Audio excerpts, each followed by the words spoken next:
The Word of God is alive and powerful, sharper than any two-edged sword, piercing even to the dividing asunder of the soul and spirit, and of the joints and the marrow, and is a critic of the thoughts and intents of the heart. All Scripture is God-breathed and is profitable for doctrine, for reproof, for correction, for instruction in righteousness, that the man of God might be mature, thoroughly equipped unto all good works. Study to show thyself approved unto God, a workman that needeth not to be ashamed, rightly dividing the word of truth. My son, do not forget my teaching, but let your heart keep my commandments. For length of days and years of life and peace they will add to you. How happy are those who hear the word of God and obey it. Let us remember that we live in a day where biblical truth is considered hate speech, even among those who profess Christ. But it is loving to tell the truth, no matter how much it may hurt the hearers. Preach the word, be ready in season and out of season. Reprove, rebuke, exhort with great patience and instruction. For the time will come when they will not endure sound doctrine, but wanting to have their ears tickled, they will accumulate for themselves teachers in accordance to their own desires, and will turn away their ears from the truth, and will turn aside to myths. The harvest truly is plenteous, but the laborers are few. Pray ye therefore the Lord of the harvest, that he will send forth laborers into his harvest. And let us not be weary in well-doing, for in due season we shall reap, if we faint not. And my people who are called by my name humble themselves, and pray, and seek my face, and turn from their wicked ways. Then I will hear from heaven, will forgive their sin, and will heal their land. And the gospel must first be preached to all the nations. Amos 8:11 says, Behold, the days come, saith the Lord God, that I will send a famine in the land, not a famine of bread, nor a thirst for water, but of hearing the words of the Lord. For I am not ashamed of the gospel of Christ, for it is the power of God unto salvation to every one that believeth, to the Jew first, and also to the Greek. For therein is the righteousness of God revealed from faith to faith, as it is written, the just shall live by faith. Always give yourselves fully to the work of the Lord, because you know that your labor in the Lord is not in vain. As we labor in the Lord faithfully, we wait patiently on the Lord, who makes things grow. So then, just as you received Christ Jesus as Lord, continue to live your lives in Him, rooted and built up in Him, strengthened in the faith as you were taught, and overflowing with thankfulness. Sa dili pa kita magasugod sa pagpadayon, sa pagtuon sa pulong sa Dios ning adlaw, kinahanglan ng atong pagsusi sa tagsa-tagsa nato kalag.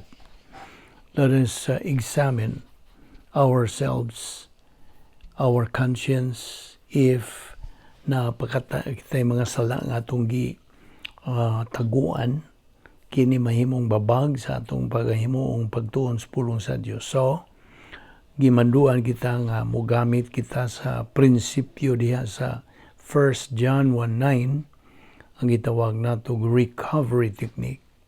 1 John 1:9 says, if you confess your sins, God is faithful and just to forgive you of your sins and to cleanse you of all unrighteousness. Alang kanimo higala nga wala pa'y kaluwasan, giauhag ka nga imong gamiton ka ng imong free will to make the most important decision in your life, the decision to believe in Christ as Lord and Savior. Tumuo ka kang Ginoong Hesus ug ikaw maluwas. Busa, sa hilom, magandam tas tong kaugalingon. Mag-ampo ta sa hilom. Let us pray.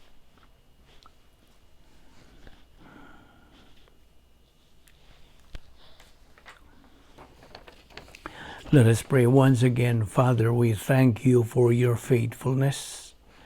We thank you for the grace that is beyond anything we could ever ask or think. You have provided all things well for us. You have left nothing unprovided. And furthermore, you have anticipated everything that was necessary billions of years ago. And so, Father, as we continue to fellowship with you in your word, as your mercies are renewed day by day, as you have provided this portion of manna, the written word, ubani kami, O Diyos, nining among pagabuhatong pagtuon sa imong mga pulong, pinagis pag tudlo ka namo sa balang Espiritu Santo. Salamat ning among Bible study through the YouTube ubos sa Vic Balbido Evangelistic Ministry. May God the Holy Spirit enlighten us, for we ask it in Christ's name. Amen. May ngadlaw sa tanan atong mga higala, atong mga igsuon diyan ni Kristo. Aniano sa kita sa atong pagpadayon sa pagtuon sa pulong sa Dios niining adlaw. And pasalamat kita sa Dios kay gitagang kitag lugway ning atong kinabuhi. He extended our life tungod sa iyang plano sa atong kinabuhi. Musa mapasalamaton kita, of course, sa Dios sa iyang grasya, iyang kaluoy, iyang gugma.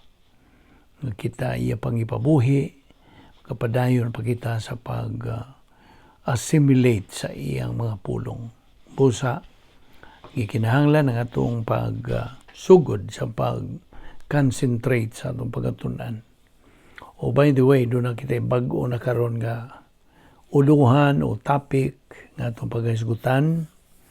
Giuluhan kini og Christian integrity. Okay? Muna kini ang atong uluhan. Christian integrity. O atong pagatunan dinhi God's game plan. Okay? Ato nang nahibawan nga, well, ug atong binisayo ng integrity, atong kuhaon lang ng pulo nga integrity, kana mao kana ang ingnon ta kinatibuk-an nga nalangkob sa imong karakter, sa imong pamatasan, sa imong pagka-ikaw. Na unas tanan, ang Diyos nga Amahan midisinyo ug tinubdan sa kalig-on alang sa pagkatao ni Ginoong Jesucristo. Hinumdum ka bago patang nakatuon sa hypostatic union ni Ginoong Jesucristo.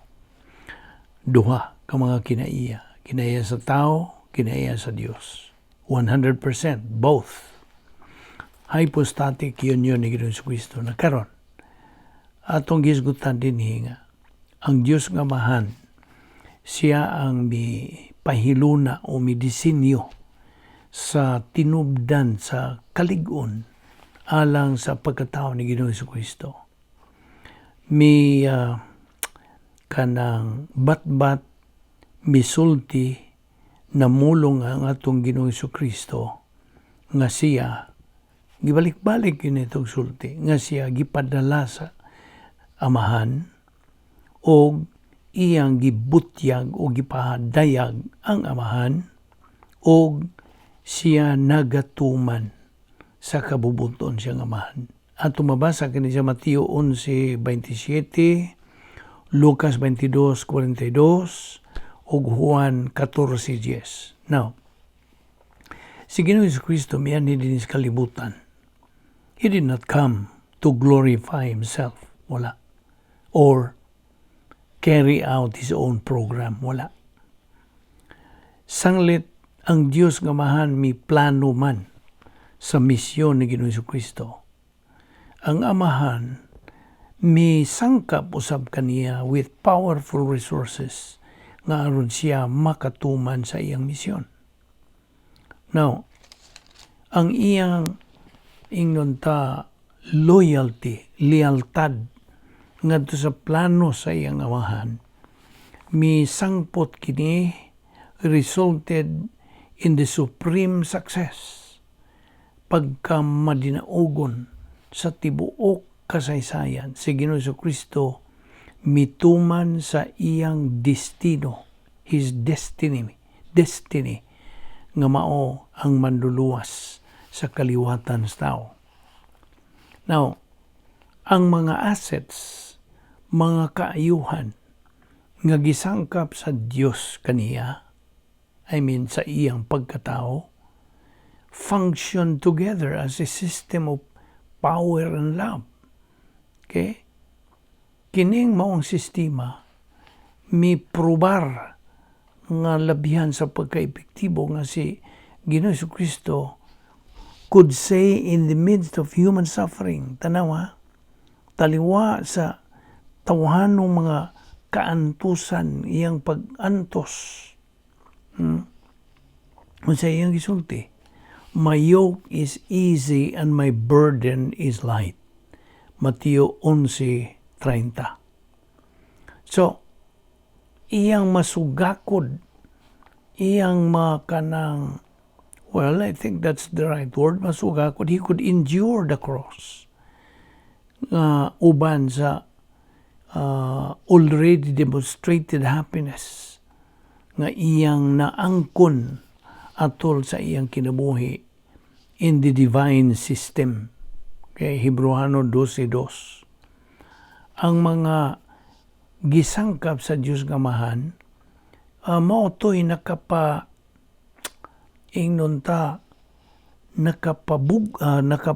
kay bugat, just the opposite, nakapaligon, nakapagaan sa iyang kabugat sa iyang pag-anhi, sa una niyang pag-anhi sa kalibutan, which was far heavier than any load. Labaw pa sa bisag unsang kanang inuntaon sa manay Bisayag load, ang kabugaton nga atong gikinahanglan dinhi sa kalibutan. Hebreano 2:7-9. Sa pa mo biya sa Ginoong Kristo, siya mihatag niining divine support system to us. John 15:9-10. Now, kining sama o gihapon nga divine system nga palahutay kang Ginoong Kristo karon now belongs to each believer. Iyan na ning gibilin nganhi kanato. So, ang Christian integrity nga mao ang atong uluhan ning atong hilisgutan. Kining Christian integrity comes from loyalty. Sa atong lealtad ngadto ni ining Diyos nun nga sistema. Kay kung kita magtuon ining Christian integrity, therefore, kita nagatuon bahin ni Ginoong Kristo. Gusto? He is the author and perfecter of our faith. Hebreano 12:2. Tungod kay si Ginoong Kristo, maumay he set the precedent for our lives din sa sistema nga Diyos nun. We discover facets atong kanang alinggatan. You see, we discover atong nakitaan ang mga facets sa iyang batasan, iyang character, not only in his life and death, kundi sa iyang divine commands, mga Diyos ng mga mando nga that are addressed to us nato nga mga magtotoo. Now, by drawing upon the source of Christ's inner strength, ang kalig-on ni Ginoong Kristo, atong matuman usab ang mando nga kita patubuon diha sa grasya o kahibalo kang Ginoong Kristo. 2 Peter 3:18. In learning to thrive ubo sa mga pagsangkap sa Dios nga ang kanang grasya, kini grasya maning tanan, we are also learning about Christ. Tuon usab kita bahin ni Ginoong Kristo for siya mipuyo mansud sa maong sistema nga ang Biblia nagamando alang kanato nga papuyon usab kita niya ng maong dapit nga may gahom sa Dios, ang sistema. Now, sa gipakita sa pagkatao ng Ginoong Kristo as demonstrated by His humanity, ang espirituanong pagtubo gikan niining Diyos nun nga tinubdan sa kalig-on, mao ni lahutay, makapalig-on sa matag magtotoo to fulfill His personal destiny. Mao ang but pasabot nga kung wa kita magapuyo niining maong dapit nga may gahom sa Dios, divine system, wala gyud kanaugan nga tumangkon, wala gyud tay kanang kalig-unan, no stability, no strength, no courage. Mao na nga kini mo'y magahatag kanato o paggiya, kay pagtultol, pag-aga kanato, aron kita makatuman sa atong personal destiny. Now, diha sa Hebrews 12:3, nagaingon kini sa in English, for begin thinking of such a person, nga si Ginoong Kristo ang buot pasabot, having endured such opposition by sinners against himself, in order that you do not become exhausted, fainting in your souls. Now, si Ginoong Kristo may modelo sa kanang pagsalig o ang pagka-epektibo ubo sa maximum stress. Siya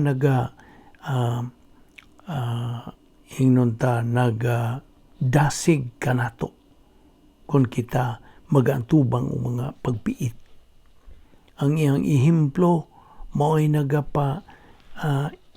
motivate kano, it inspires us sa pagtanaw na to beyond ourselves and our immediate problems, o gato makita siya to begin thinking of such a person.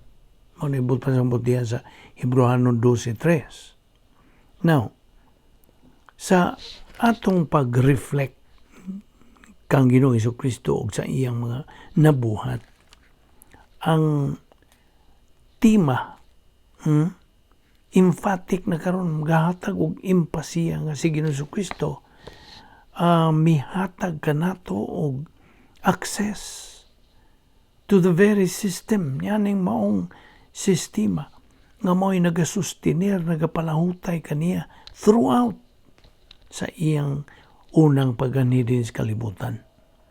Ang iyang kinabuhi din sa kalibutan, pruiba kini, kamatuoran nga ang sistema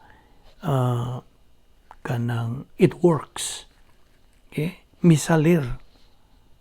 Now, there is no fainting in the soul when residing kung naa ka magpuyo diya sa soul sa maong dapit nga may gahom sa Dios. There is that divine sphere of power and love. Romans 8:37 again, but in all these things, meaning pressure, persecution, economic depression, deprivation, mga kanang kakulba ba, danger, violence in crime or war, we win the supreme victory through Him who loves us.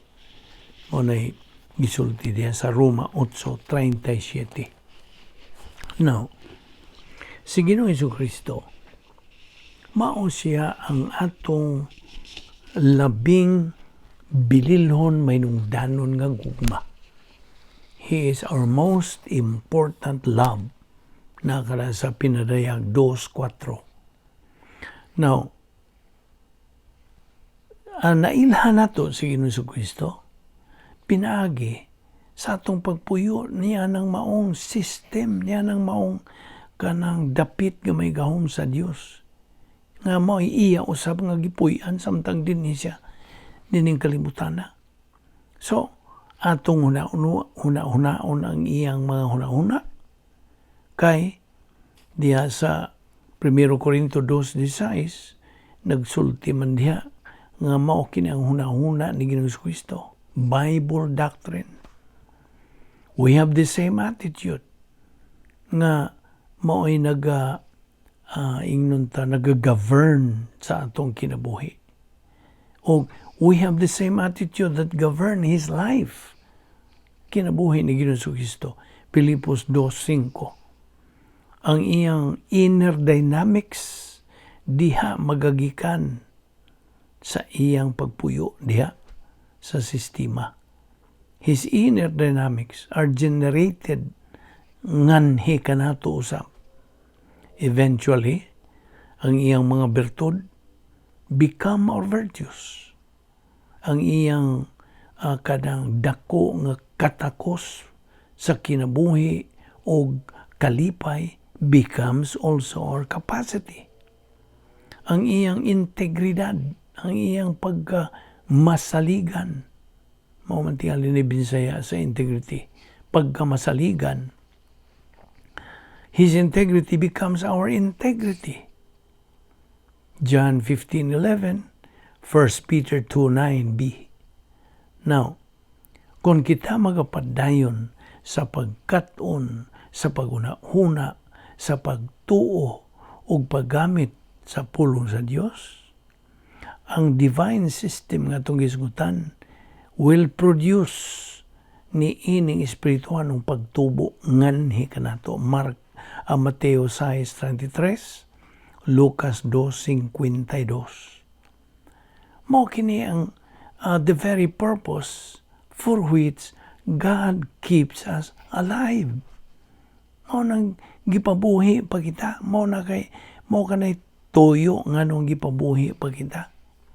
Roma 12:2, Episo 4:13-16.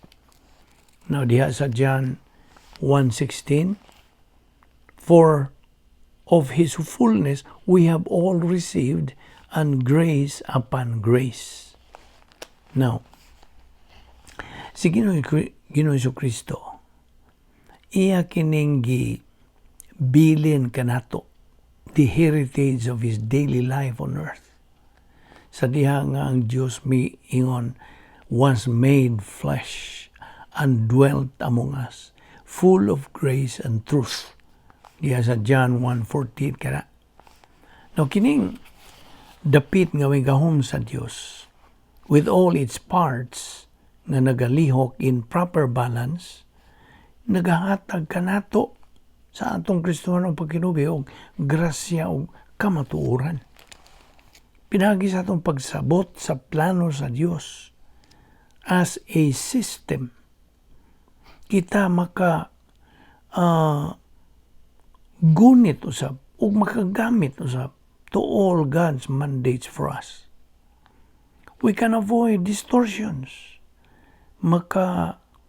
Kanang likay kita sa pagtuis sa paagi sa Kristohanong pagkinabuhi nga nagagikan sa atong paggamit sa mga biblical principles out of context. Mana magbantay ta nga di na to matuis. Why dapit, why bahin, no parts of God's system will function effectively kung isolated from the system as a whole. Now, ang Diyos ang iyang kabubuton sa Diyos to bless us to the maximum, infinitely more than which we could ask or imagine. Na sa Episo 3:20. Ang iyang kumplito nga sistema gidisenyo kini sa pagkabot ni ining maong tuyo. Now, di man na nato ang kining divine system. Kung anaa kita sa sulod diha, makita nimo unsa di ay yun ka tinuod sa pulong sa Dios. Na ako lang kang pahinumduman ni ini nga. Normal mas usa ka kanang bag-ong inanak nga mangita kini siya makaon. Gusto? Now, normal sad alang sa mga idarana o mga maas na nga mangita podog unsa makaon. Gusto? It is normal for a believer to desire or to want food, ang pulong sa Dios, right? Now, pangutana, ngano man nga kadaghanan sa mga magtotoo karong panahon na do not disawa may gana sa pulong sa Dios, ngano man. Ibaw ka ngano? Because these believers do not rid themselves from some kind of evil. Na ay matang sa pagkadautan nga ilang tipig-tipigan. Now, a believer must deal with his sins and evil in life. God has only one standard for every believer. In phase 2, niya man ta si kaduhang hugna. Ug unsa man na. Ang pulong sa Dios maura ka na kung wa kay pagtuon sa pulong sa Dios nan unsa man nimo pagkaila ni ining divine system nga kanang atong gisgutan nga naa man diha ang imong integrity ingon nga Kristohanon, wholeness of character, ang buot pasabot niya ng integridad. So mo na nga kung wa kita magapuyo diya sa sulod, well, og naa ni mga problema sa atong kinabuhi nga atong matagbuan mo dayon ka mag-ingon ngano maning gitugot man ni sa Dios kanako nga akong sinati nga imo nang gibaso lang Dios nga kana nagpasabot nga kuwang pagyugas sa kaalam sa pulong sa Dios. That means wa kay gana, wa ka magtuon. Kay mo lagi na ay nagpabilin pag yung kanang mga kadautan diya sa imong kinabuhi. You have to get rid of those. Aron ikaw makapadayon sa imong Kristohanong kinabuhi with integrity. Mo na nga itong gitunan karon nga kung wa kita magapuyo diya sa kanang maong dapit nga may gahom sa Dios, divine system, nga maupoy gipuy-an ni Ginoong Kristo samtang dinhi pa siya kalibutan, nan you're always a casualty sa kanang giingon og angelic conflict, kining langit nun nga away, spirituanong away. Pildi, you are a casualty. Now, tinuyuan sa imong buot ka na. Kaya gipaklaro naman sa pulong sa Dios nga kung buot ikaw nga magmadinaugon sa imong Kristohanong pagkinabuhi, puyo diya sa sulod sa divine system nga itong gisgutan. Kaya mao ka na ang himo ni Ginoong Kristo nga madinaugon, mananaog. Buot po ang Diyos nga anha tapapuya aron kita magmadinaugon sa itong Kristohanong pagkinabuhi. Nagkasabot ka? So, therefore, kung naanay mga suliran diha sa imong moabot sa imong kinabuhi, then ayaw basula ang Dios. Basulay mo kaugalingon. Kaya man ka lagi magtagad sa pulong sa Dios. Man kay gana, man kay gugma, man kay tinguha nga motubo ang imong kalag, man kay panumbaling sa mando, tugon, kabubuton sa Dios. You see? I hope na sabtan mo. Kini kanunay ito balik-balik ni. Ang to din nagyon mo makalimtan na. Now, kita nga mga magtotoo, nga sayod na ta, nakasod naman kita sa plano sa Dios. Ang plano sa Dios is perfect. Kay ang naghimo na perfect man. So, ang iyang plano sa mong kinabuhi, perfect. Gusto? Hingpit. Way kuwang, way sombra.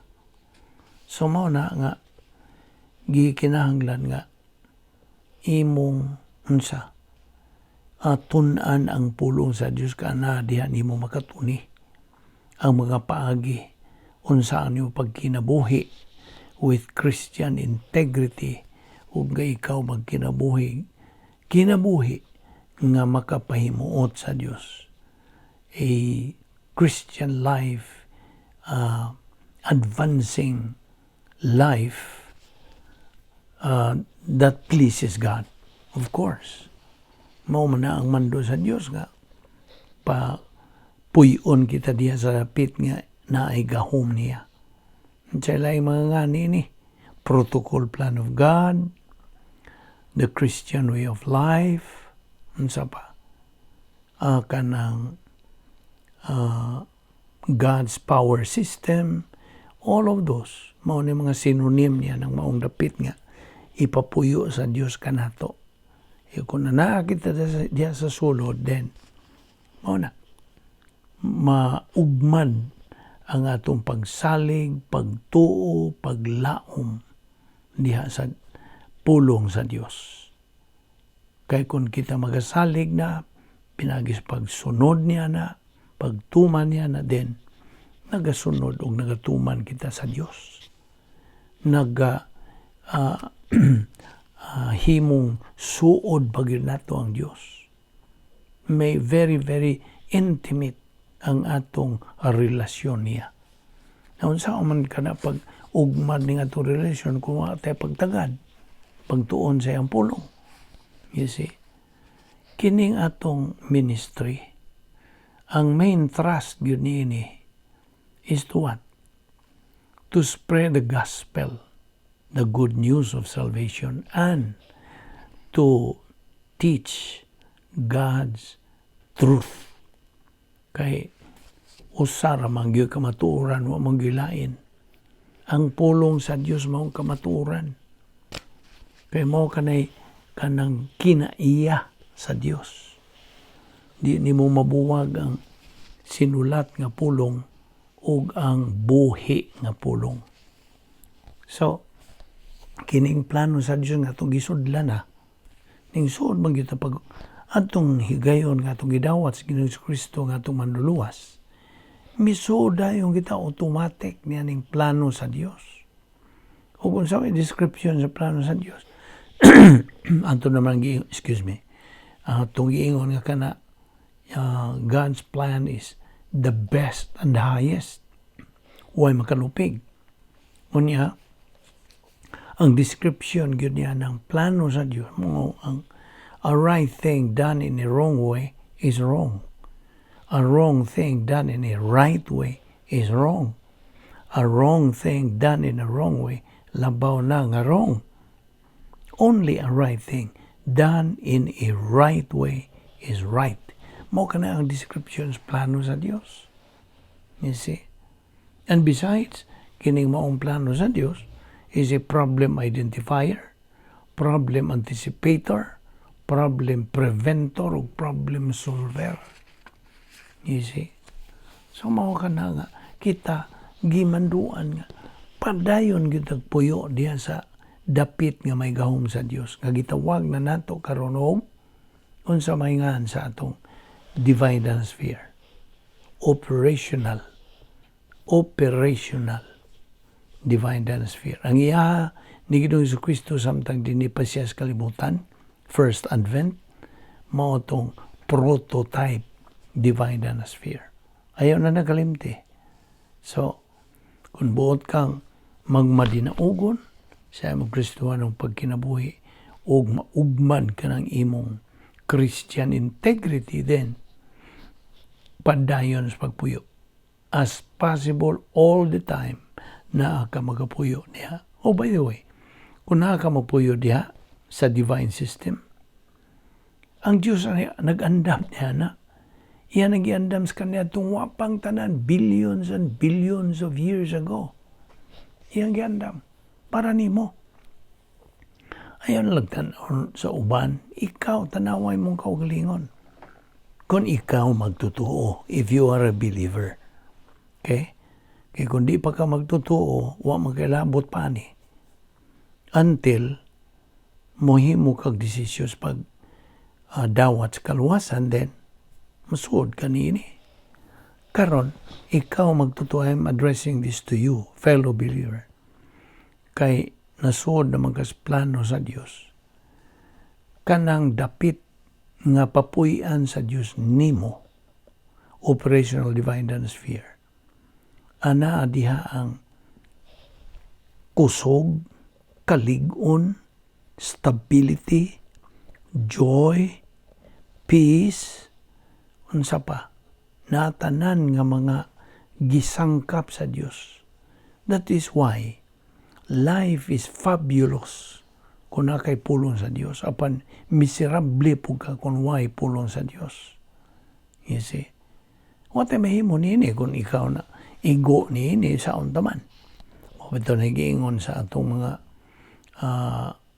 katigwangan nga bato-bato sa langit, huwag ang matamaan, huwag magalit. Nung sa man ang sakit, rabagyo ang kamaturan. Husto?